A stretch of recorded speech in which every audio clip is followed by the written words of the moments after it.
Langit biru membentang ketika Raka tiba di gerbang desa Tunjung Sari. Jalanan tanah berdebu, sawah hijau membentang luas, dan suara gemericik sungai kecil menyambut kedatangannya. Tas ransel besar menempel di punggungnya. Kamera tergantung di leher. Wajahnya memancarkan semangat seorang peneliti muda yang haus akan pengetahuan. Di depan gerbang, seorang pria parubaya berdiri menunggunya sambil tersenyum ramah. "Selamat datang di Tunjung Sari, Nak Raka. Saya Raffi, kepala desa di sini," sambut Pak Raffi, menjabat tangan Raka dengan hangat. "Terima kasih banyak, Pak. Akhirnya saya sampai juga. Desa ini benar-benar seperti dalam cerita. Indah sekali," jawab Raka sambil menatap sekitar. Dari kejauhan, seorang gadis muda mendekat sambil membawa nampan berisi minuman tradisional. "Inilah anak saya, Naya. Dia yang akan menemanimu selama penelitian," ujar Pak Raffi. "Selamat datang, Kak Raka. Semoga betah di sini ya," sapa Naya ramah. Matanya jernih dan senyumnya menenangkan. Mereka berjalan menyusuri desa. Rumah-rumah panggung berjajar rapi. Warga tersenyum ramah menyapa. Anak-anak berlarian sambil membawa layang-layang. Aroma kayu bakar samar-samar tercium di udara. "Jadi, selama di sini, saya ingin mempelajari tentang 7 sumur yang terkenal itu, Pak. Konon sumur-sumur ini berusia ratusan tahun ya?" tanya Raka. Pak Raffi mengangguk pelan, namun raut wajahnya sedikit berubah serius. "Benar, Nak. 7 sumur itu warisan leluhur. Setiap sumur punya kisahnya sendiri. Tapi ingat, ada satu hal penting." Beliau berhenti sejenak. Suaranya menurun. "Sumur ke-7. Jangan sekali-kali mendekat ke sana tanpa izin." Raka terdiam sejenak. "Ada apa dengan sumur ke-7, Pak?" tanyanya pelan. Pak Raffi menatap mata Raka dengan dalam. "Itu bagian dari kepercayaan lama kami. Penunggu sumur ke-7 berbeda dengan yang lain. Demi kebaikan semua, lebih baik jangan diganggu." Raka mengangguk sopan. "Baik, Pak. Saya hormati adat di sini." Hari-hari berlalu, Raka mulai meneliti 6 sumur pertama. Ia memotret ukiran tua di dinding sumur, mencatat bentuk-bentuk simbol kuno, dan mencocokkan dengan literatur yang ia bawa. Naya setia menemani, membantu menerjemahkan beberapa istilah lokal. Namun, setiap kali lewat dekat sumur ke-7, Raka selalu merasakan sesuatu yang berbeda. Sumur itu ditutupi kain putih, dijaga pagar bambu, dan dikelilingi sesajen sederhana. Angin sepoi-sepoi terasa lebih dingin di sekitarnya. Malam itu, saat angin malam berhembus lembut, Raka menatap jendela penginapannya. Bulan purnama menggantung indah di langit, tapi matanya terus tertuju ke arah sumur ke-7 yang samar terlihat dari kejauhan. Dalam hatinya timbul bisikan kecil. Apa sebenarnya yang mereka sembunyikan di sana? Bisikan itu terus menggema di kepala Raka. Malam kian larut. Angin malam menelusup lewat celah jendela, membawa suara serangga dan hembusan dedaunan. Bulan purnama menggantung. Cahayanya jatuh tepat ke arah sumur ke-7 yang tertutup kain putih. Raka gelisah di ranjang bambunya. Setiap kali memejamkan mata, gambaran sumur itu muncul. Ia mencoba menepis rasa penasaran. Tapi semakin ditahan, semakin kuat hasrat itu menyeruak. Akhirnya, pelan-pelan ia bangkit dari ranjang. Ditariknya jaket tipis, senter kecil ia genggam erat. Ia melangkah hati-hati keluar penginapan, berusaha tak membangunkan siapapun. Di luar, suasana desa sunyi. Hanya suara kodok sawah dan gesekan daun pisang yang menemani. Jalan setapak menuju sumur ke-7 seakan memanggilnya. Sesampainya di depan pagar bambu, Raka menarik napas panjang. Sebentar saja, hanya ingin melihat lebih dekat. Bisiknya meyakinkan diri sendiri. Ia membuka pagar pelan, menginjak rerumputan lembab. Di hadapannya, kain putih penutup sumur bergoyang pelan diterpa angin. Udara di sekitar sumur terasa lebih dingin, seolah hawa lembab dari dasar sumur merambat ke permukaan. Dengan tangan sedikit gemetar, Raka meraih ujung kain dan menariknya perlahan. Kain meluncur jatuh ke tanah, memperlihatkan bibir sumur tua dari batu hitam dengan ukiran aneh di sekelilingnya. Tiba-tiba, angin berhembus kencang. Senter Raka meredup. Dari dalam sumur, terdengar suara lirih, seperti bisikan perempuan menangis. Kembalikan, kembalikan. Raka mundur setapak, jantungnya berdegup kencang. Namun rasa takutnya cepat diselimuti oleh rasa ingin tahu yang makin membuncah. Tanpa ia sadari, di balik pohon beringin tak jauh dari situ, sosok Mbah Joyo mengamati dalam diam. Matanya tajam penuh kekhawatiran. Pagi harinya, keanehan mulai terjadi. Ayam-ayam desa enggan keluar kandang. Anjing-anjing melolong ke arah sumur ketujuh. Embun pekat berwarna keabu-abuan menyelimuti area sekitar sumur. Warga desa mulai berbisik-bisik. Suasana yang biasanya ceria kini terasa tegang. Di balai desa, Pak Raffi memandang cemas laporan warga. Ketika melihat Raka mendekat, wajahnya berubah serius. "Raka, ada yang ingin saya tanyakan," ujarnya pelan. "Apa, Pak?" tanya Raka gugup. Pak Raffi menatap lurus ke matanya. "Semalam, apakah kamu mendekati sumur ketujuh?" Raka tercekat. Suasana balai desa mendadak senyap. Hanya detak jantungnya yang terasa bergema. "Saya hanya melihat sebentar, Pak," jawabnya lirih. Pak Raffi menarik napas panjang. "Kamu tak seharusnya melakukan itu, nak."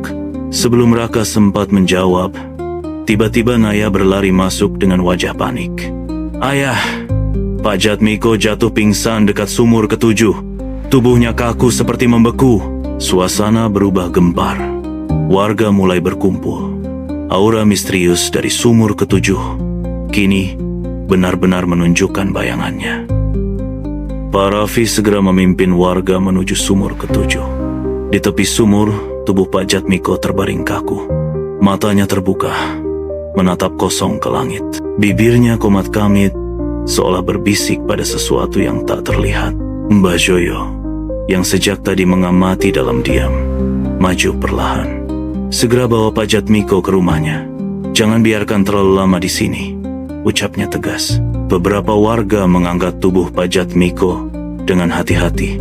Udara di sekitar sumur terasa semakin berat, seperti ada selimut tipis yang menekan dada siapapun yang berdiri di dekatnya. Raka menunduk, merasa bersalah. Dalam hatinya, ia tahu semua ini berawal dari tindakannya semalam. Malam harinya, di rumah Pak Raffi, mereka berkumpul. Raka, Naya, Pak Raffi, dan Mbah Joyo duduk melingkar, diterangi lampu minyak yang berayun pelan. "Pak Raffi, Mbah Joyo, saya minta maaf. Semua ini pasti karena saya," ucap Raka dengan suara bergetar. Pak Raffi menatapnya dalam. "Memang ada hal yang selama ini kami sembunyikan, nak. Mungkin sudah saatnya kamu tahu." Mbah Joyo mulai berbicara. Suaranya berat namun tenang. 7 sumur itu bukan sekadar peninggalan sejarah. Mereka adalah gerbang penjaga keseimbangan antara alam manusia dan alam gaib. 6 sumur pertama dikawal oleh roh-roh leluhur yang menjaga keharmonisan. Tapi sumur ketujuh itu gerbang paling rapuh. Raka menyimak dengan napas tertahan. Di dalam sumur ketujuh tersegel kekuatan dari masa silam. Jika gerbang itu dibuka tanpa restu, penunggu yang lama terkunci bisa terganggu dan melepaskan energi yang mengacaukan keseimbangan desa. Lanjut Mbah Joyo. Naya menimpali, suaranya lirih. "Sejak kecil, ayah selalu melarangku mendekat ke sana. Tapi aku tak pernah tahu seberapa besar bahayanya. Apakah ada cara untuk menutup kembali gerbang itu?" tanya Raka penuh harap. Mbah Joyo mengangguk pelan. "Ada, tapi tidak mudah. Kami memerlukan 7 benda pusaka yang dulu digunakan para leluhur untuk menyegel sumur itu. Sayangnya, pusaka-pusaka itu sudah terpencar di berbagai sudut desa, tersembunyi, dan dijaga oleh ujian masing-masing." Raka mengangguk mantap.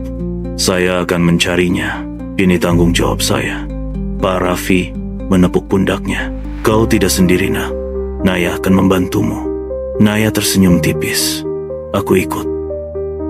Keesokan harinya, petualangan mereka dimulai. Mereka menuju hutan bambu di pinggir desa tempat pusaka pertama disimpan. Kabut tipis menyelimuti hutan. Suara dedaunan yang berdesir seolah berbisik di telinga.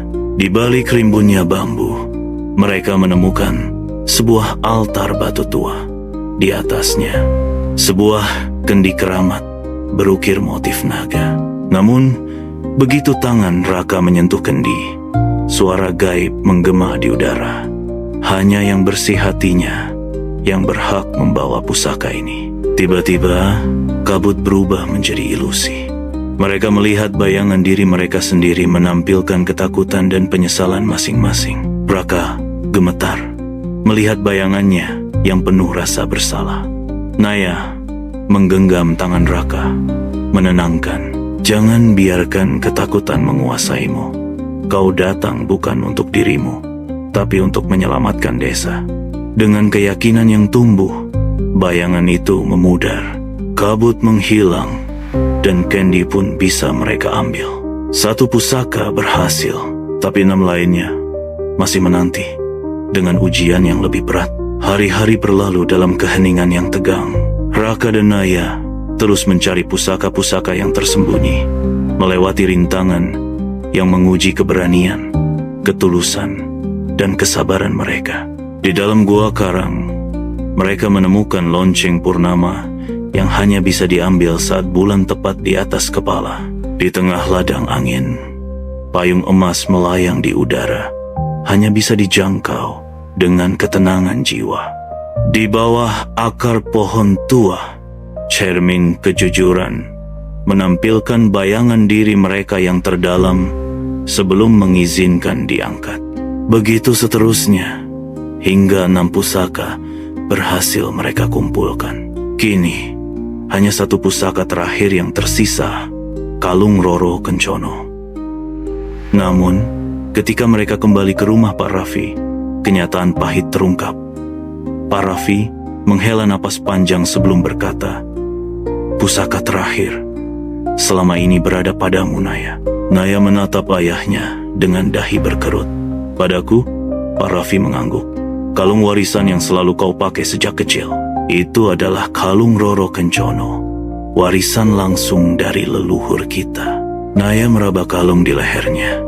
Liontin berbentuk matahari kecil berkilau samar di bawah cahaya lampu minyak. "Tapi, kalau aku menyerahkannya, bukankah itu berarti aku kehilangan pelindung keluargaku?" bisik Naya lirih. Mbah Joyo mengangguk pelan, suaranya berat. "Itulah ujian terakhir, Nduk. Sumur ketujuh haus akan pengorbanan. Tanpa pusaka ketujuh, segel tidak akan pernah sempurna, dan kekuatan sumur akan terus mengganggu desa." Suasana mendadak hening. Angin malam berdesir lembut, seolah membawa bisikan dari sumur ketujuh. "Waktumu hampir habis." Raka menatap Naya, matanya penuh kekhawatiran. Aku tak bisa memaksamu, Naya. Ini keputusanmu." Naya terdiam lama. Ia menunduk menatap kalung kecil itu. Kenangan masa kecilnya melintas ibunya yang telah tiada, yang selalu berkata, "Kalung ini akan menjagamu, nak." Di luar, awan mulai menutup bulan. Angin kian dingin. Sumur ketujuh mengeluarkan desisan halus seperti rintihan. Akhirnya, Naya menarik napas panjang. "Kalau ini bisa menyelamatkan desa, aku rela."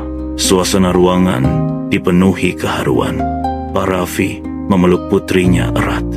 "Anakku, kau sudah melampaui harapan leluhur kita. Namun, keputusan itu hanyalah awal. Ritual penutupan segel harus dilakukan malam ini juga, sebelum sumur ketujuh sepenuhnya terbuka." Mbah Joyo menatap mereka semua. "Perjalanan kalian belum selesai. Sekali ritual dimulai, kalian harus kuat. Penunggu sumur akan menguji niat kalian untuk terakhir kalinya." Di luar rumah, kabut hitam mulai merayap perlahan ke seluruh penjuru desa. Kabut pekat menyelimuti desa Tunjung Sari bagaikan tirai gaib. Suasana berubah mencekam. Angin dingin berputar pelan, membawa bisikan lirih dari arah sumur ketujuh. Malam itu, Raka, Naya, Pak Raffi, dan Mbah Joyo berjalan menuju sumur dengan membawa ketujuh pusaka.